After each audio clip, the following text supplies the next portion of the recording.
జై శ్రీ గణేష్ అందరికైతే ఇప్పుడైతే మనం ఖైరతాబాద్ బడా గణేష్ దగ్గర అయితే వచ్చేసాం. ఇక్కడ చూసుకున్నట్లయితే ఇంకా 37 డేస్ అయితే ఫెస్టివల్ కి అయితే మిగిలి ఉన్నది. అంత వర్క్స్ అయితే ఫాస్ట్ అయితే జరుగుతున్నాయి. ఏం అప్డేట్ ఉంటుందో మన ఛానల్ మీద అయితే వస్తూనే ఉంటది. ఈ రోజు అయితే మట్టి వర్క్ అయితే స్టార్ట్ అయిపోయింది. నడండి గైస్, ఏం అప్డేట్ ఉంటుందో చూపిస్తా. ఇక్కడైతే చూసుకోండి గైస్, అంతా మట్టి వర్క్స్ అయితే స్టార్ట్ అయిపోయినాయి. ఈ రోజుకైతే అంతా మన అన్న వాళ్ళు గడ్డిని రౌండ్ షేప్ గా చేసి అప్లై చేసి ఇట్లా అయితే పెట్టుకుంటుండ్రు.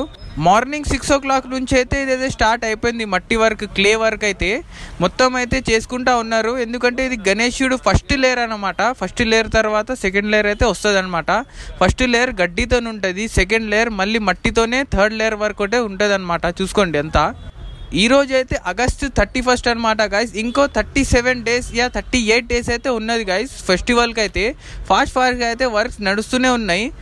మన మట్టి కళాకారులు అయితే 2 days ముందే ఇక్కడ వచ్చి వర్క్స్ అయితే స్టార్ట్ చేశారు. ఈ రోజు అయితే మట్టి పని అయితే ఈ రోజుకైతే స్టార్ట్ అయిపోయింది. ఇంకో 37 డేస్లో అయితే పూర్తి చేస్తారంట. ఫెస్టివల్కి 2 days ముందే ఫినిష్ చేస్తారంట గైస్. ఈ మట్టి అయితే ప్యూర్ మట్టి అన్నమాట, ఎటువంటి కెమికల్ లేని క్లే అన్నమాట గైస్. చూసుకోండి అంతా ఈకో ఫ్రెండ్లీ గణపతి అయితే తయారు చేస్తున్నారు. ఈసారి అయితే 70 feet మహాగణపతి, సప్తముఖ మహాగణపతి అన్నమాట ఫ్రెండ్స్. మన ఛానల్ మీద ప్రతి ఒక్క అప్డేట్ అయితే వస్తూనే ఉంటుంది ఖైరతాబాద్ బడా గణేష్ గురించి. మీరు అగర్ సబ్స్క్రైబ్ చేసుకొని పక్కనున్న బెల్ ఐకాన్ ఆన్ చేసుకుంటే మీకైతే నోటిఫికేషన్ వస్తుంది. నేను ఆ వీడియో అప్లోడ్ చేయంగానే మీరైతే సబ్స్క్రైబ్ చేసి నోటిఫికేషన్ ఆన్ చేసుకోండి ఫ్రెండ్స్.